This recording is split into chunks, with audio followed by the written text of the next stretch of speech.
Ce diaporama sur la Bourgogne et plus particulièrement sur la Côte d'Or vous propose la visite de deux villes touristiques très connues. Dijon qui est la capitale des ducs et Beaune la capitale des vins. Nous commençons par la visite de Beaune. Beaune qui conserve encore pas mal de ses remparts, avec un petit château ici, une maison bourgeoise,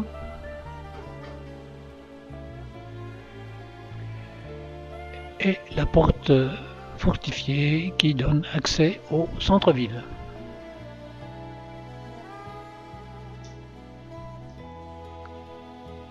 C'est le plein centre, on distingue d'ailleurs l'hôtel central. Voici une vue sur la basilique Notre-Dame depuis le cloître. C'est une basilique abbatiale du XIIIe siècle. Voilà une vue de façade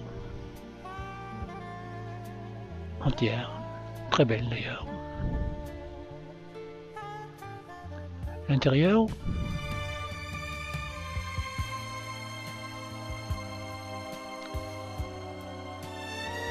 avec son chœur, et là un très beau vitrail.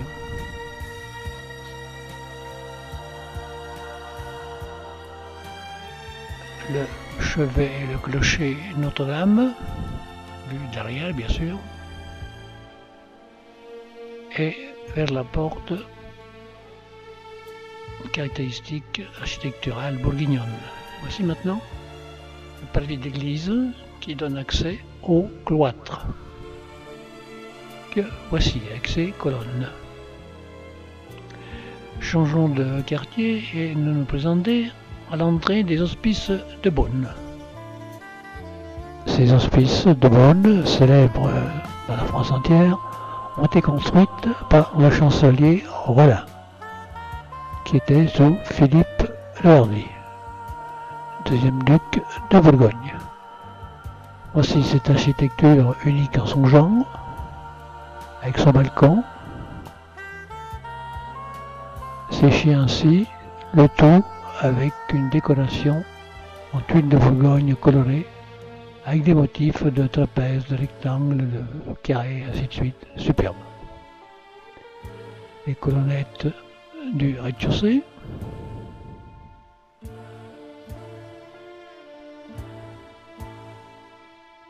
c'est vraiment le type de couverture bourguignonne par excellence. Avec tous ces trapèzes enlacés, entrelacés, appuyés dans la cour.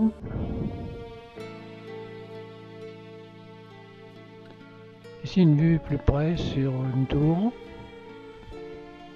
avec cette couverture en pointe des tours et clochers. Nous passons à l'intérieur, la salle des pauvres, pauvres s'écrivant avec un O et un accent circonflexe. Voici. C'est en service, mine de rien, jusqu'en 1970. À l'origine, il y avait 4 personnes dans chaque loge, de la tête aux pieds. Voici maintenant un polyptyque merveilleux. Et une autre église dans le nord, sur la route de Dijon, Saint-Nicolas. Saint-Nicolas, c'est du 12e.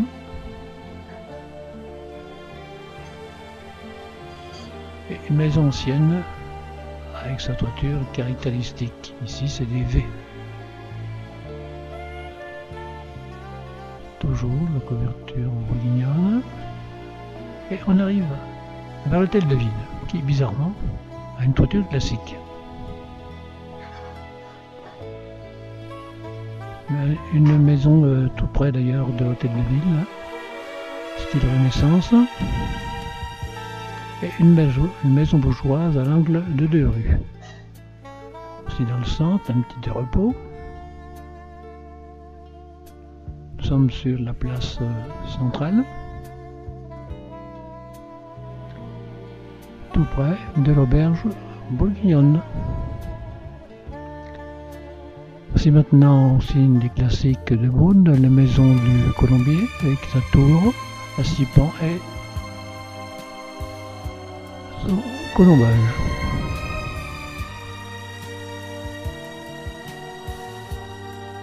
C'est le musée du vin,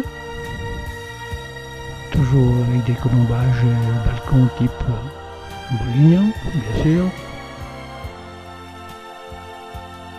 Voilà, très joli. Un petit parc dans la ville. Et la place Monge, avec une statue dédiée à ce physicien qui est natif de Beaune. La tour de l'horloge.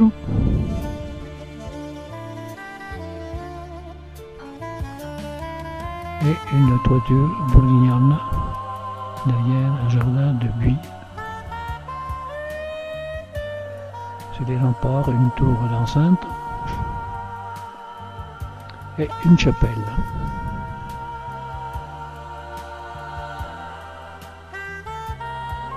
Voilà une construction tout près des remparts.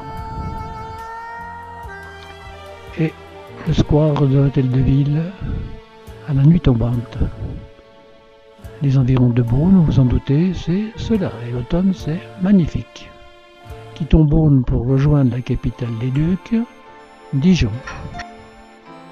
Dijon, c'est avant tout le palais des Ducs de Bourgogne. Et du dessus de la tour, on a une vue magnifique sur la ville. Nous entrons par la porte Guillaume, gendarme de Triomphe, pour trouver la place en demi-lune. Place de la Libération maintenant, et le palais des Ducs, avec sa tour. Ce palais des Ducs est devenu l'hôtel de ville.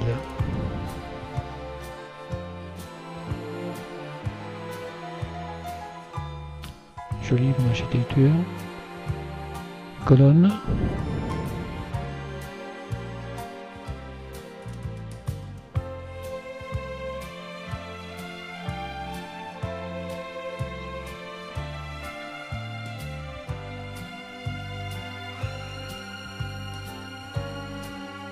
C'est un gros plan, la tour et la salle de réception.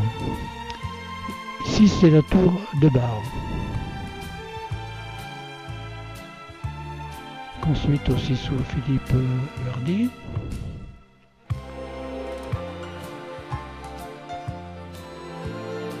Et la porte du palais de justice.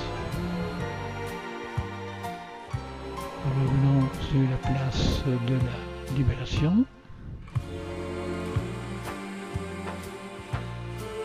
On va voir ce fameux palais des Ducs. Et à l'intérieur, un beau tableau. Ça, c'est la salle des États. C'est le blason des Ducs de Bourgogne.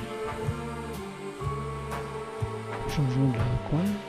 Et allons jusqu'à la cathédrale Notre-Dame, qui est du XIIIe, Saint-Jacques-Mare. Et en profil de l'église Notre-Dame avec ses colonnettes. On trouve rarement en France une telle collection en façade,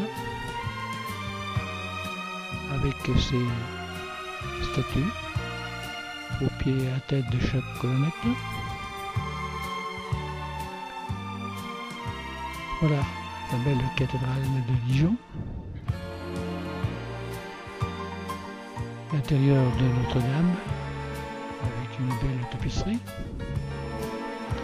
Et nous passons au musée. C'est le musée avec les tombeaux des Ducs de Bourgogne.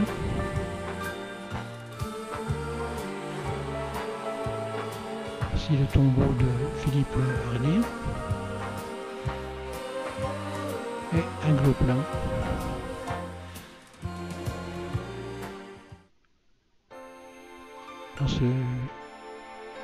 Dans l'ensevelissement de Jésus. Et Dijon, l'hôtel de Beauquet.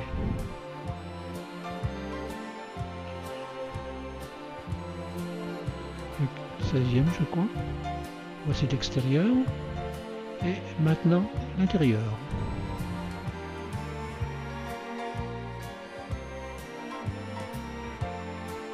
Une cour à l'intérieur tout simplement. Avec des jolis motifs d'encadrement à ciel ouvert. Une échauguette dans une rue toute proche. Échauguette Renaissance. Nous sommes devant une autre échauguette à l'hôtel de Berbice. Et l'escalier gothique de la cour intérieure de l'office de tourisme. Immeuble Renaissance. Ici à gauche le théâtre et au fond l'église Notre-Dame de Saint-Michel. Extérieur, l'intérieur plus sobre.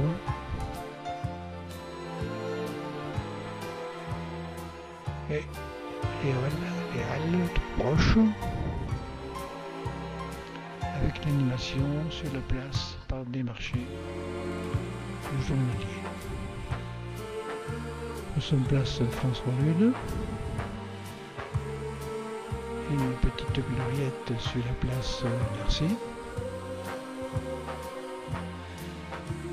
Et des terrasses dans cette petite rue. Terrasses bien sûr, des restaurants.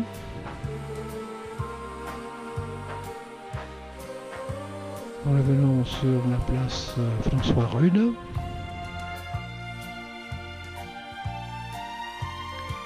Avec le magasin du mets typique de Dijon, la moutarde.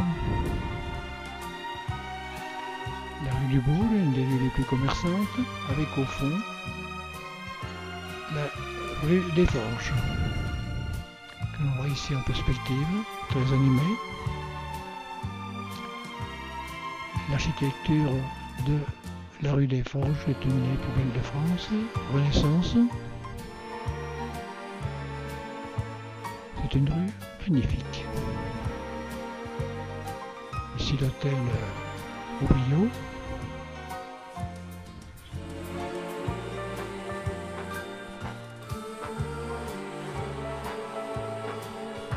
Et l'intérieur d'une cour du 16e.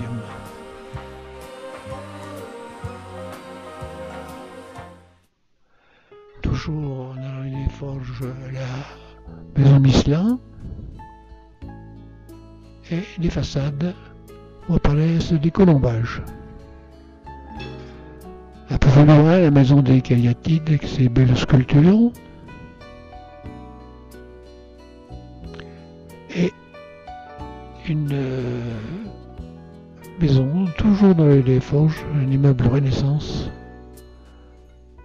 avec des sculptures magnifiques. Voilà, le fronton et les chiens-ci. Ici, l'image est fixe pour mieux vous faire voir. Et plus loin, on retrouve sur une place des maisons à colombage. Le chevet et le clocher Notre-Dame. Vu en arrière. La rue de l'Amiral Roussin, avec ses colombages, ses sculptures, ses jacobines.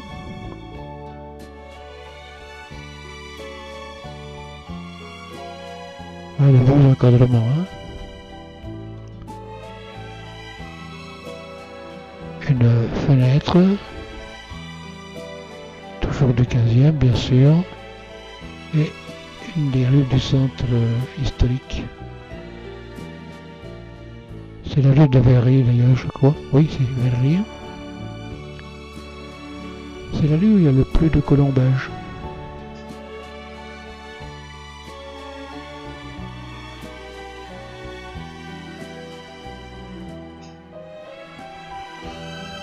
Il faut dire qu'ici nous sommes dans le quartier des antiquaires. Et voici encore un autre genre de toit bourguignon, tout en beauté. Ah, tiens, bien sûr, c'est la préfecture. À Dijon, on trouve aussi un joli parc, le parc d'Arcy, vu depuis l'entrée, avec son nounours.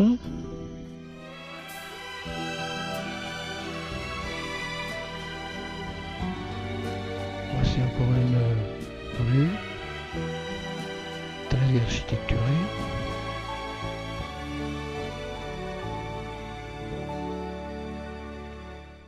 On arrive là ici, place Bossuet, avec son parvis recouvert de lierre.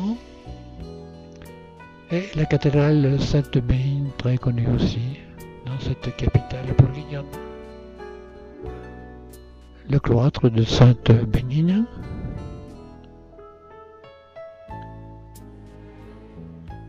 Et l'altoire des moines. La chartreuse de Champ-Paul, monument aussi très apprécié des Dijonnais. Et une chapelle romane en allant sur le lac Quire, que voici. Lac construit par le maire de Dijon, le chanoine Quire, auteur du fameux impératif vin blanc cassis de Bourgogne.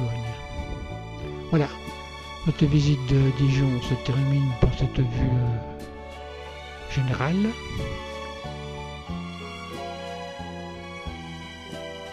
Et nous rentrons dans notre région avec d'autres monuments, ici industriels, le lavoir, et puis un chevalement depuis. N'oublions pas que Monceau, c'était Monceau-les-Mines. Mais nous avons aussi à proximité de notre appartement un lac et un château magnifique que l'on voit de notre balcon. Voici, nous regagnons notre résidence. Ce voyage en Côte d'Or est terminé. Au prochain dans la Nièvre.